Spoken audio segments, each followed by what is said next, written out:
There's a specific kind of guilt that only gardeners know, and if you've felt it, you know exactly what I'm talking about. It's the guilt you feel walking past your own yard and not looking at it. Not because you don't care, you do care. You care enough that it actually bothers you. But because every time you look at it, you see the evidence of another season where you meant to do something and didn't. The plants you bought in April that didn't make it to June. The beds that looked promising for about 3 weeks and then quietly surrendered to weeds. The money you spent, the optimism you had, the gloves you bought and barely used. And the thing nobody says out loud is that this isn't a character flaw. It isn't laziness in the way that word usually gets used. It is the completely predictable result of planting the wrong things. Plants that were designed by their biology to need constant attention, constant water, constant deadheading, constant replacement, and then blaming yourself when you couldn't keep up with demands that a full-time gardener would struggle with. I spent 6 years doing exactly this before I figured out what I'm about to tell you. 6 years of annuals that looked spectacular in the nursery and were done by August. 6 years of convincing myself I just wasn't cut out for this. And then I planted one perennial by accident. Genuinely by accident. I thought it was something else. And it came back the next spring bigger than when I'd planted it, without me doing a single thing, and something clicked that has never unclicked since. The plants that work for people with real lives, real schedules, and a genuine limit on how much time they can spend outside aren't the ones garden centers put at the front of the store. They're the ones I'm going to give you right now. 15 of them. And I want to say up front that number 11 on this list is going to change how you think about one of the most frustrating problems in home gardening. The dry, sunny, impossible-to-fill stretch of ground that roasts in summer and looks dead by July. What I'm going to tell you about that plant is something I have genuinely never seen covered correctly in any gardening video, and the science behind why it works is remarkable. But we're going to work through the full list to get there, so stay with me. Before we start, drop a comment and tell me something real. Tell me what state you're in and the last plant you bought with good intentions that died on you anyway. Not to make you feel bad about it. I want to know, because the pattern in those answers tells me exactly what problems this community is actually dealing with. And that shapes every video I make. I read all of them. Every single one. Let's talk about why this particular list matters in a way that generic perennial lists don't.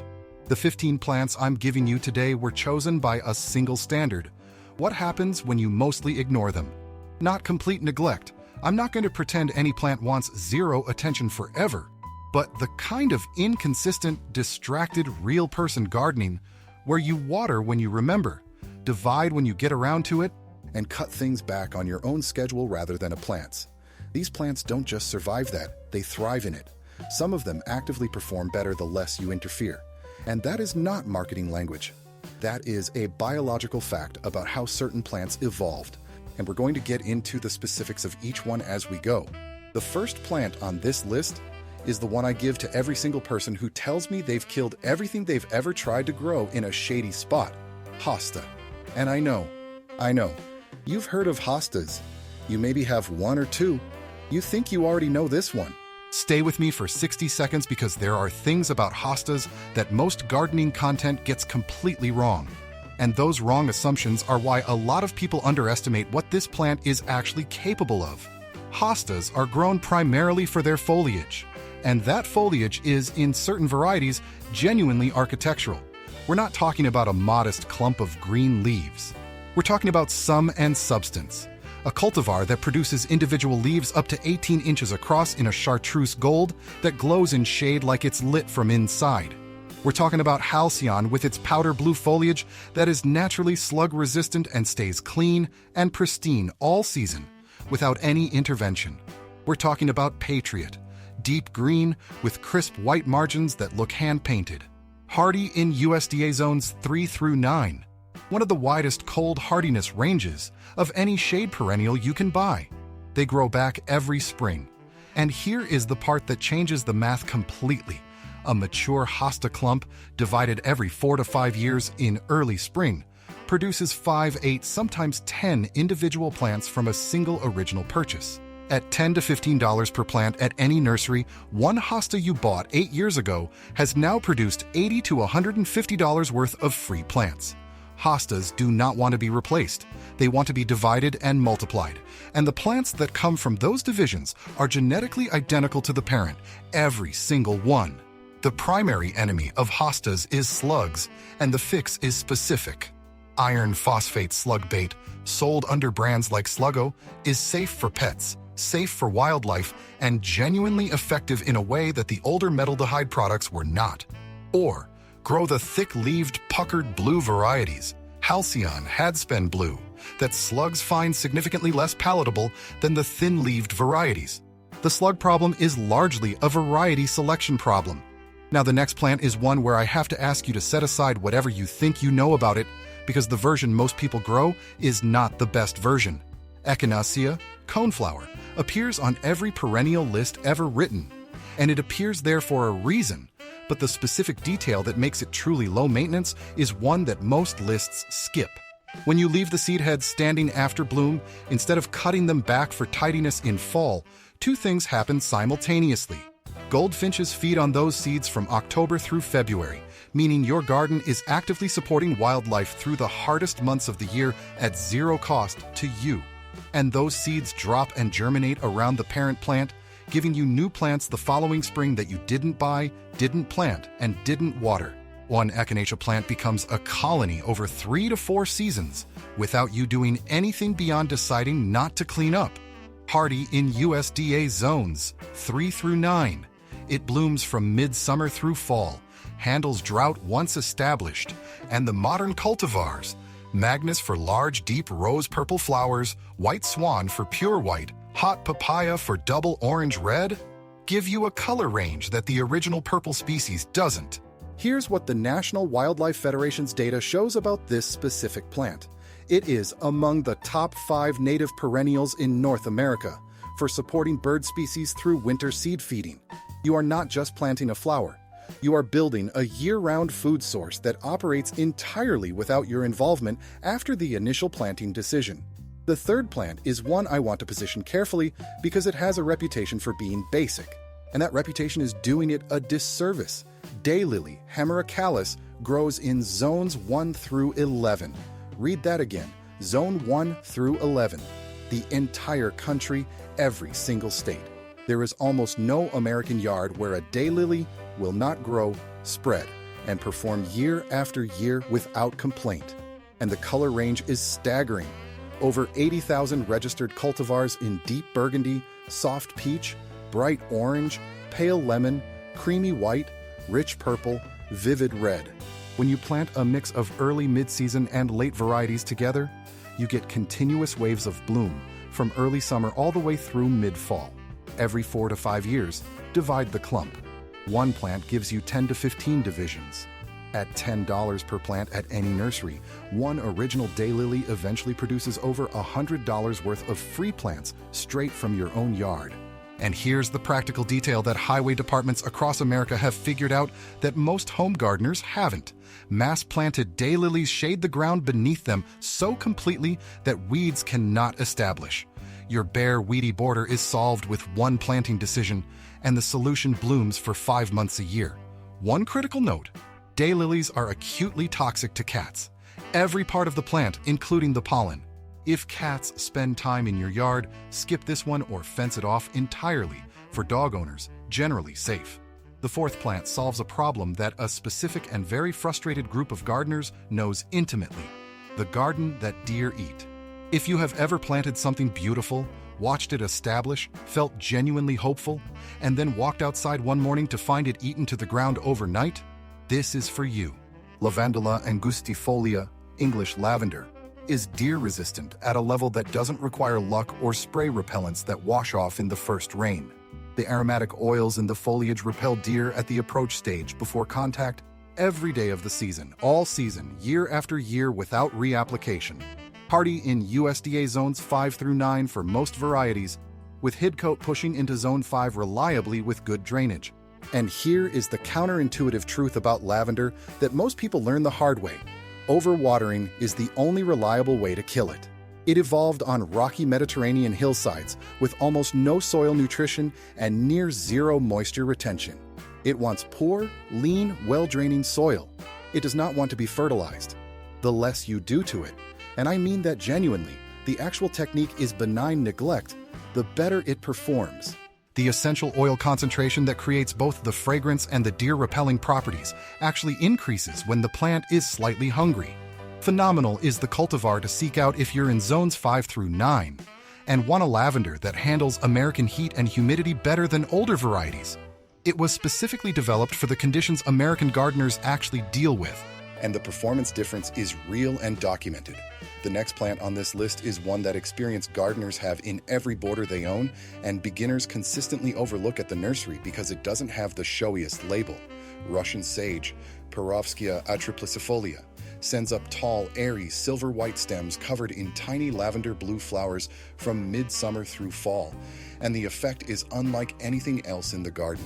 The whole plant has a misty, cloud-like quality that moves in the breeze, catches afternoon light, and makes everything planted near it look more deliberate and beautiful by contrast.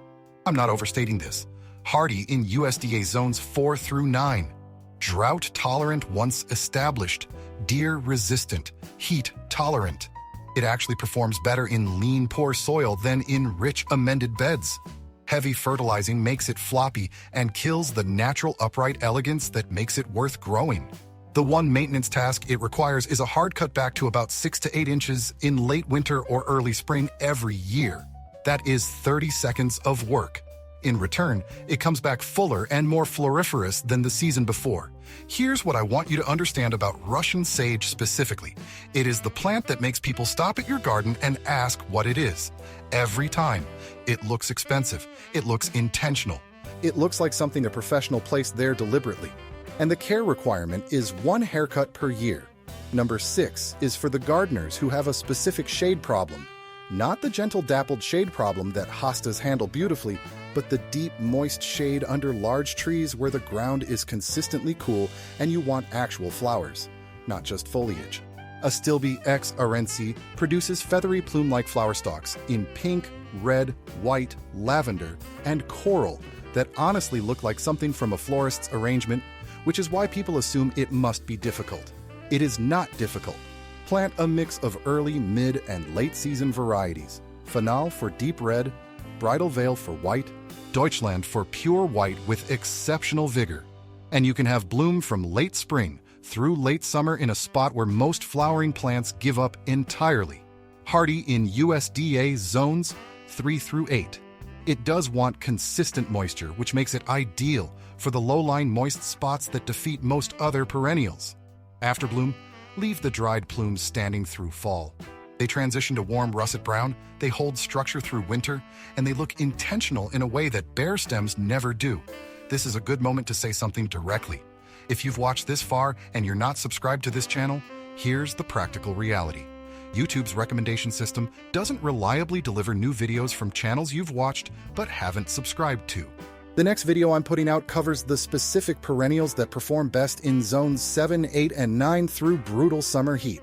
Plants that most gardening channels don't cover because they're region-specific.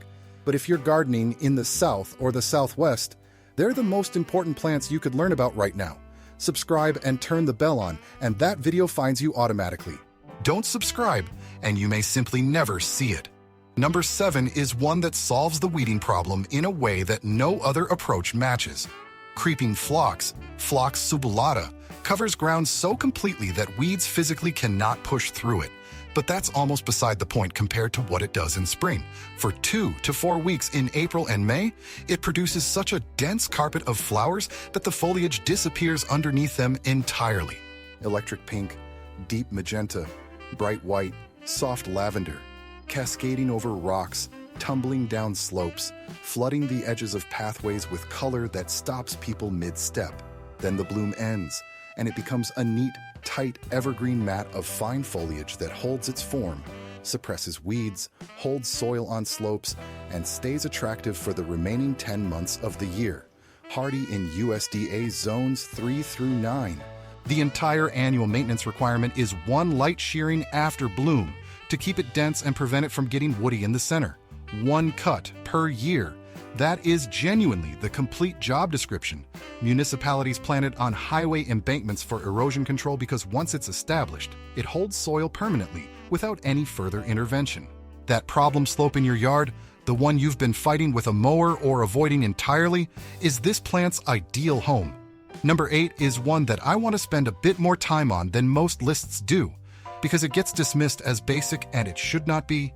Sedum, specifically Hylotelephium spectabile, still sold as sedum in most nurseries' cultivar Autumn Joy, is a 4-season plant in a way that very few perennials actually achieve.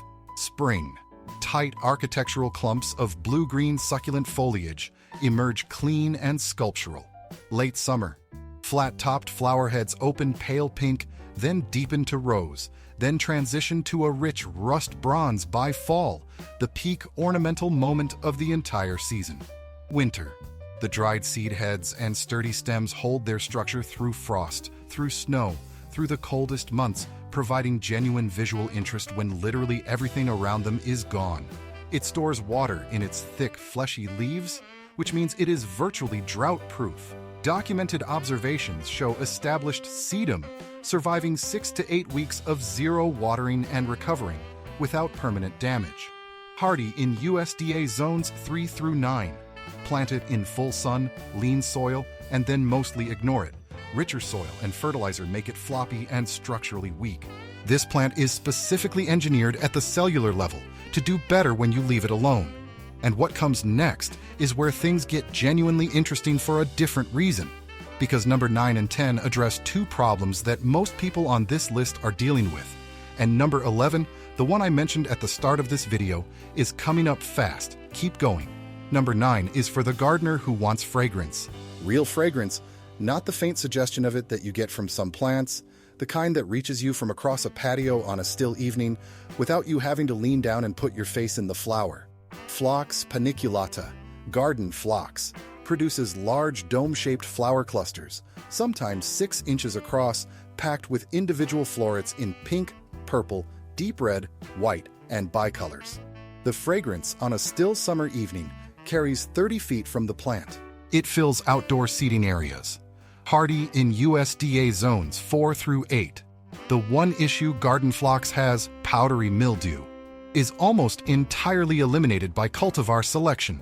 David for pure white, one of the most mildew-resistant cultivars ever developed. Robert Poor for vibrant purple pink with exceptional vigor. Both have been performance tested at university horticultural trial gardens across multiple American growing regions, not just in one climate, and both deliver consistently. Plant with adequate spacing for air circulation, water at the base rather than overhead, and those 2 decisions together give you years of spectacular bloom without the mildew problem ever becoming significant. Cut stems in summer and bring them indoors. Garden phlox in a vase fills an entire room with fragrance for a full week. That has real value. A single plant functions as both a garden specimen and a recurring source of cut flowers that smell better than anything you can buy at a florist. Number 10 is for everyone who has ever tried to establish anything on a slope and watched it wash away, die out, or require constant mowing to keep under control. Liriope muscari, lily turf, looks like an ornamental grass but is actually a flowering perennial, and what it does for difficult ground is remarkable. It handles deep shade, full sun, drought, compacted soil, slopes, and the dry, root-choked zone directly under large trees, the spot where almost nothing else will grow. And it does all of this while forming a dense enough mat to crowd out weeds permanently once established. Hardy in USDA zones 5 through 10. In mild climates, it stays evergreen through winter. In late summer, it sends up spikes of small purple flowers that are genuinely attractive. And the economic argument for Liriope as a ground cover versus other solutions is hard to argue with. One established clump divides into multiple plants in early spring, and by the time a bed of Liriope is fully established, you have something that will require almost no maintenance for decades and will never need to be replaced. The dry root-choked spots under your large trees, the ones where you've tried mulch, tried other plants, tried everything, Liriope handles them without drama, without complaint, and without asking you for anything except the initial planting effort. Number 11. Here it is, the one I told you about at the beginning of this video, and I want to be specific about why it surprised me so much and why I think most gardening content gets it completely wrong. Achillea millefolium, Yarrow. I know. You've heard of yarrow. You may have seen it listed on perennial lists before and scrolled past it. Here's what those lists never say. Yarrow is one of the only flowering perennials in existence that is genuinely allelopathic, meaning it releases natural chemical compounds from its root system that actively suppress weed seed germination in the surrounding soil. You are not just planting a flower. You are installing a biological weed suppression system that operates 24 hours a day, 7 days a week, without weed fabric, without extra mulch, without any additional effort from you. That is documented plant biochemistry, not gardening folklore. Yarrow also attracts parasitic wasps, lacewings, and hoverflies in significant numbers, beneficial insects that prey on aphids, whiteflies, and spider mites, the common soft-bodied pests that silently damage your other plants all season. While yarrow is blooming in your garden, it is running a biological pest management operation that you never scheduled, never paid for, and never have to maintain. Hardy in USDA zones 3 through 9. It blooms from late spring through early fall, self-seeds, spreads through rhizomes, and in its second and third year, one original plant becomes a colony that covers a large sunny area with almost no additional investment. The cultivars Paprika and Strawberry Seduction give you rich warm tones in red and coral that photograph strikingly against silver foliage or blue flowers. Here is the management reality that almost every gardening source gets backward. Yarrow performs worst in rich, heavily amended soil. It leans, it flops, it underperforms. In your leanest, driest, most neglected sunny spot, the one you've given up on, yarrow performs at its absolute best. That is not a compromise. That is matching the plant to its ideal conditions, and the results will prove it every single season. Number 12 belongs to anyone who gardens in zones 5 through 9 and has ever wanted a plant that supports wildlife through winter while still looking like you planned it that way. Solidago rugosa fireworks, goldenrod, is one of the most misunderstood plants in American horticulture, and the misunderstanding has a name: ragweed. Goldenrod blooms at exactly the same time as ragweed, which is the actual cause of most fall allergies. Ragweed produces lightweight airborne pollen. Goldenrod produces heavy, sticky pollen carried by insects. It cannot become airborne, and it physically cannot trigger allergies. The two plants bloom simultaneously, and goldenrod has taken the blame for ragweed's damage for decades. Once you understand that, you see goldenrod differently. The fireworks cultivar. And this name is accurate. The flower stems arch outward in long, graceful sprays that radiate in every direction, exactly like fireworks frozen mid-explosion. Blooms in September and October, when most perennials have already peaked and most gardens are winding down. It supports over 100 species of native bees, butterflies, and beneficial insects. Hardy in USDA zones 4 through 9. Divide every 3 years in early spring to keep it vigorous and contained.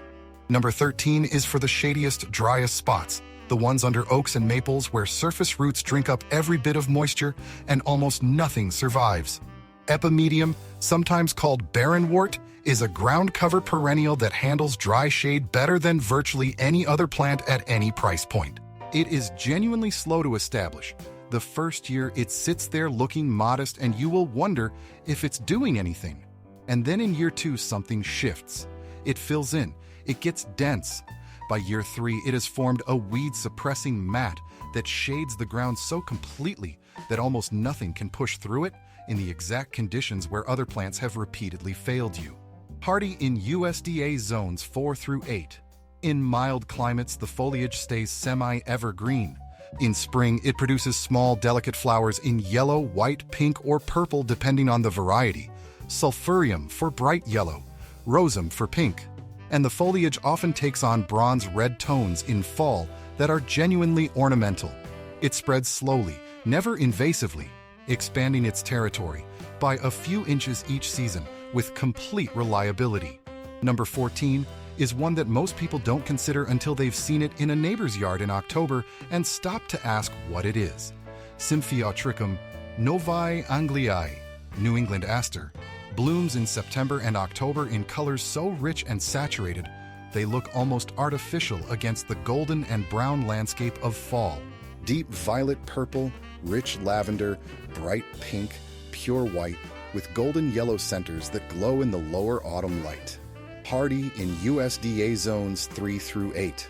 Research from Monarch Watch and University Entomology departments specifically documents New England aster as a critical late-season fueling station on the eastern and central monarch butterfly flyways. It is among the very last reliable nectar sources available to monarchs before their full migration to Mexico. The management technique that makes the difference between a spectacular plant and a disappointing one is specific. In late May, pinch every stem back by half.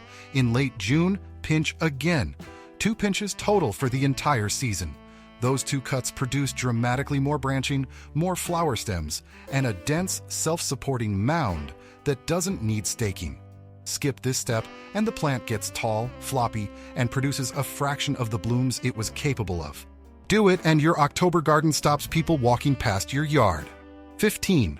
The last plant on this list, and the one I want to leave you with, is one that gives you something none of the others can. Calamagrostis x Acutiflora Karl Forster, featherreed grass, is an ornamental grass that provides 4 seasons of genuine visual interest in a way that almost no herbaceous perennial matches. Spring. Fresh, vertical green structure that comes up clean and architectural from the crown. Summer. Feathery, wheat-colored plumes that develop and catch afternoon light. Fall. The entire plant transitions to warm gold, and those plumes mature to the color of dried wheat. Winter. It stands. Through frost, through snow, through wind, through the months when everything else in your yard looks finished and bare, Karl Forster holds its form and sways in the breeze with a sound that is genuinely calming. The entire annual maintenance requirement is 1 hard cut back to 4 to 6 inches in late winter before new growth emerges. 1 haircut per year. Hardy in USDA zones 4 through 9. Winner of the Perennial Plant of the Year Award. Grows 4 to 6 feet tall in a neat upright clump that does not flop, does not spread aggressively, does not require staking. If you want height, movement, texture, and year-round interest from a single plant that asks almost nothing from you in return, this is the most efficient way to get all of it. Let me bring this list together in a way that makes it actually useful, because knowing 15 plants is different from knowing where to put them. If shade is your problem, specifically the moist, cool shade that most gardeners abandon to weeds, Hosta, Astilbe, and Epimedium are your 3. Those plants in combination can transform any dark corner of your yard into something you're proud to walk past. If you're dealing with dry shade, the impossible spots under mature trees where roots compete for every drop of moisture, Epimedium and Liriope are the 2 plants built specifically for that condition. If deer are your problem, lavender, Russian sage, Echinacea, and New England aster are all resistant at a level that doesn't depend on luck or spray repellents. If you have hot, dry, sunny spots that bake in summer, the places where you've watched plants cook by July, yarrow, sedum, coreopsis, and Karl Forster are the 4 that will not only survive those conditions, but perform better in them than in easier ones. If fragrance matters to you, Garden Phlox and Lavender give you 2 entirely different scent profiles across 2 different seasons, and both are essentially self-maintaining after the first year. 3 things that apply to every plant on this list, and that most gardening content leaves out. The first, stop cutting everything down in fall. The instinct to clean up, to make the beds look neat for winter, works against you in a way that takes years to understand. Seed heads. You cut down are the food source finches and sparrows depend on through winter. The stems you remove are overwintering habitat for beneficial insects that will return to your garden in spring and manage pest pressure you'd otherwise deal with yourself. The standing structure of dried plants moderates soil temperature around the crowns, protecting root systems through freeze-thaw cycles that kill more perennials in zones 4 and 5 than cold alone ever does. Leave it standing. Your garden will be more alive for it. The second, drainage is the variable that determines whether almost everything on this list thrives or merely survives. Before you plant any of these, dig a hole 12 inches deep, fill it with water, and time how long it takes to drain. If it hasn't fully drained within an hour, you have a drainage problem that will undermine every plant on this list, regardless of how perfectly you do everything else. Fix it with coarse sand and compost worked deeply into the soil, or build raised beds. This is the single highest return preparation investment you can make. The third, every plant on this list can be divided, and division is money. At current nursery prices, a mature established perennial clump divided in early spring yields $50 to $150 worth of free plants from one morning with a garden fork. You should never buy a plant twice that you already have growing in your yard. I want to say something before you go that I mean genuinely and not as a formula. This channel exists because there are a lot of gardeners, people who want a beautiful yard, who care about it, who have spent real money and real time trying to make it work, who keep getting the same generic advice that doesn't match their real life, or their real soil, or their real climate. Every week, I try to make a video that gives you something specific, something grounded in how plants actually work, something you can act on. If this video did that for you, subscribe now and hit the bell. Not because I need the numbers, because you deserve to not miss what's coming next, and YouTube will not reliably put these videos in front of you if you don't tell it to. And before you close out of this, drop one comment with this specific information. Tell me the one plant from this list you're trying first. Tell me your zone or state. And tell me the worst gardening failure you've ever had. Not because failure is funny, because the pattern in those comments tells me exactly what to cover next, and your story might be the one that shapes a future video for someone else in the same situation. Now go plant something that will still be there next spring.